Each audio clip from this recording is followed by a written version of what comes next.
COVID-19 di Indonesia semakin hari semakin menunjukkan tren kenaikan bahkan hingga di atas 2.000 kasus harian. Apakah ini sudah sebagai tanda bagi pemerintah untuk kembali menarik rem darurat?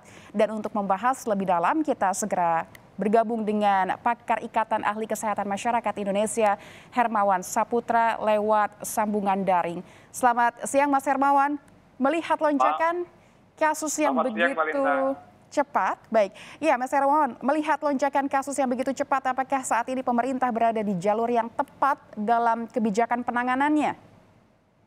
Ya, cukup disayangkan sebenarnya ketika pemerintah sudah mampu memprediksi ya dan sudah meng-announce via berbagai media bahwa pada pertengahan Februari hingga Maret itu ditengarai akan menjadi puncak penyebaran gelombang baru yang juga distimulus oleh varian Omikron. Nah, sebenarnya dari segi kajian evidence ini sudah ada. Namun demikian, dari segi upaya, pemerintah masih terkesan menghimbau saja, belum ada kebijakan yang konkret untuk penerapan upaya-upaya pengendalian yang lebih kuat gitu di dalam pencegahan terjadinya prediksi yang memang diperkirakan antara Februari hingga Maret itu. Nah, oleh sebab itu kita ingin mengingatkan bahwa kenaikan yang sudah ada tanda-tandanya secara signifikan saat ini, kasus aktif sudah kembali di atas 12.000 kasus, itu sudah menjadi alarm bahwa kita harus mengontrol kembali berbagai event dan kegiatan di dalam negeri maupun adanya mobilitas internasional. Karena juga ini kan disumbang oleh varian Omikron yang memang datang melalui jalur atau pintu gerbang internasional. Nah, upaya-upaya yang pertama yang harus dilakukan, semua kegiatan, baik itu event olahraga, pariwisata, kegiatan perkantoran, di pemukiman, aktivitas sosial budaya, semua itu harus tetap dikembalikan kepada protokol kesehatan sebagai bagian basis perilaku pencegahan dan pengendalian COVID.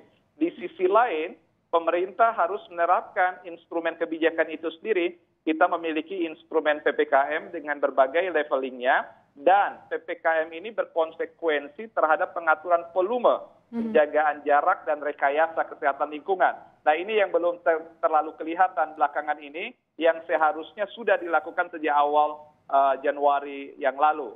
Baik, Mas Hermawan, seperti apa sih kebijakan konkret yang harus dilakukan pemerintah? Konkretnya ini seperti apa? Terkait juga ada kebijakan ganjil genap yang terus berlanjut sehingga membuat orang akan berbondong-bondong memakai transportasi publik begitu. Apakah ini masih tepat kebijakan ganjil genap ini untuk terus diterapkan?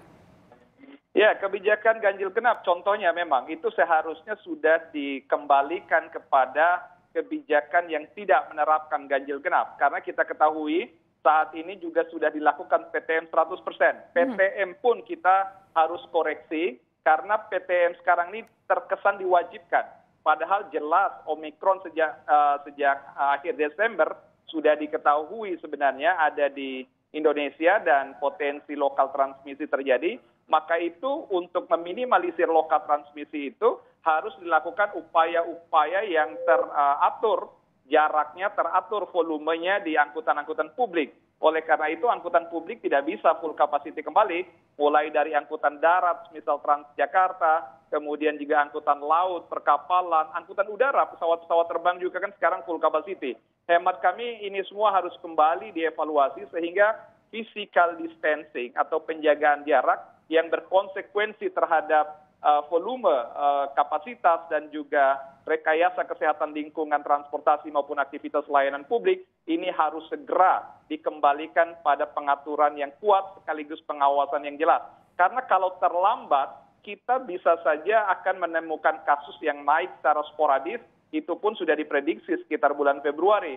Nah, kita juga mengkhawatirkan health system capacity kita, kapasitas fasilitas kesehatan kita itu ada pada angka ideal maksimal 250.000 atau 260.000 kasus aktif yang bisa ditampung. Lebih dari itu kita akan mengalami kepayahan dan itu yang sudah pernah terjadi di bulan Juni, Juli yang lalu agar tidak terulangi kembali. Maka upaya flattening the curve atau melandaikan kurva tidak sporadis naik pada satu waktu, itulah yang membuat kita lebih terkontrol, mitigasi resiko lebih baik, dan itu dimulai dari kebijakan yang sifatnya berpihak pada pencegahan dan pengendalian COVID, Mbak Rintang.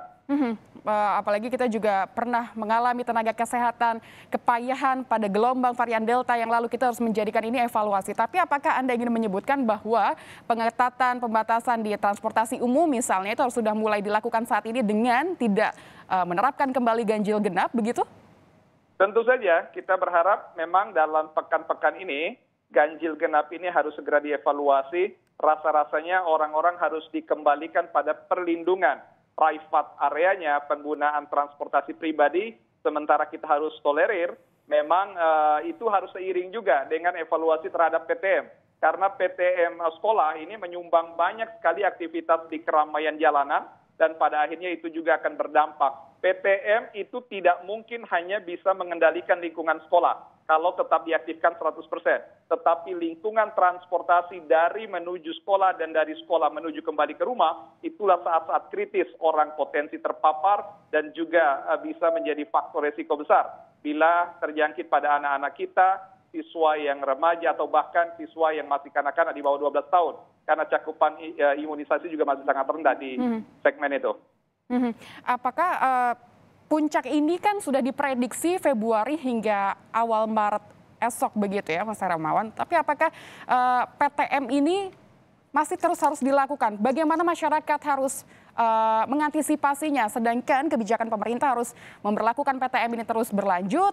Namun juga kita ketahui sendiri beberapa sekolah di DKI Jakarta sendiri beberapa waktu lalu belasan bahkan sudah ditutup begitu karena ada siswa dan gurunya terkonfirmasi positif COVID-19.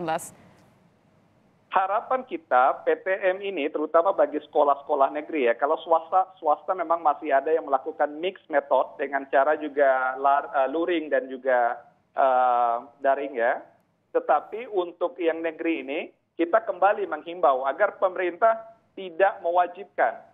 Selama ini memang dalam komunikasi publik tidak mewajibkan pertemuan offline ini, tetapi terkesan di lapangan itu diwajibkan. Sehingga itulah yang memang pada akhirnya terjadinya paparan kembali ya, terutama di kawasan DKI atau Jabodetabek yang memang kasus Omikronnya sudah jelas lebih tinggi. Nah, oleh karena itu sekarang kita berharap pemerintah pusat melalui SKB 4 Menteri dievaluasi kembali, kemudian pemerintah daerah melalui dinas pendidikan setempat masing-masing daerah untuk mengeluarkan edaran agar pertemuan tatap muka ini tetap diberikan opsional untuk di-mix sesuai dengan kondisi sekolah dan juga bagaimana juga kekhawatiran dari para wali murid dan juga siswa, karena tidak semua siswa juga terutama usia sekolah dasar itu sudah divaksin dan tenaga pendidik kependidikan juga belum semuanya divaksin.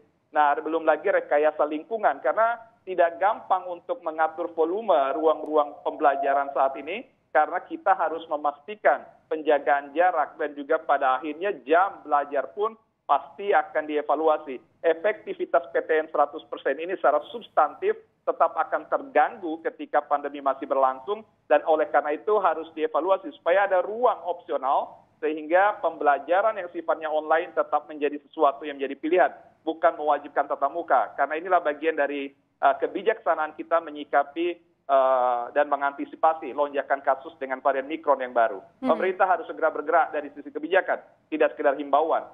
Poinnya, Mbak Lita.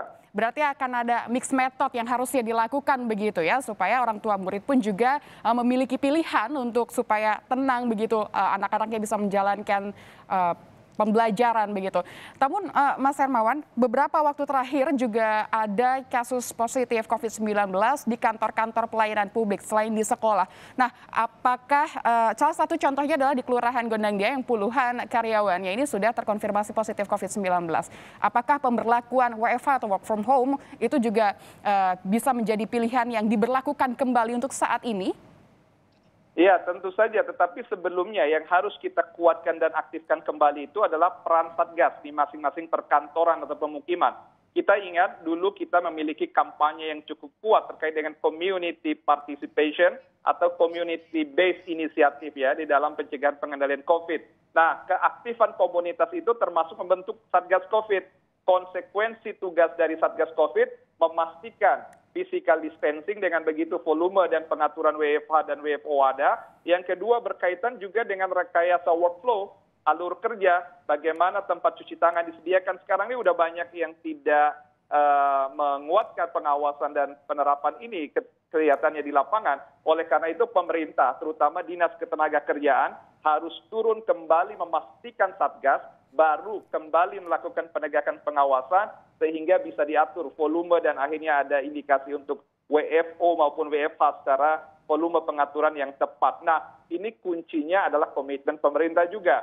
Karena pemerintah mendasarkan indikasi PPKM leveling yang sekarang di DKI masih level 2, itu kan pada kasus. Sekarang kasus itu signifikan, bahkan sudah 2.000 per hari kenaikan kasus ini. Maka itu saya rasa setuju sekali seperti yang disampaikan Mbak Lintang, bahwa ke depan dan harusnya dimulai dari pekan-pekan ini, pemerintah kembali mengevaluasi kebijakan dan pada akhirnya harus bijaksana menyikapi keadaan agar tidak menjadikan masyarakat umum sebagai korban keganasan dan kecepatan Omikron di kemudian hari, Pak Lintang.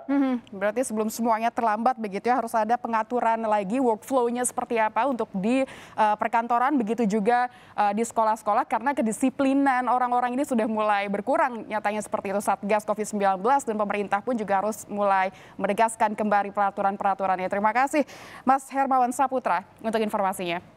Terima kasih, sehat selalu.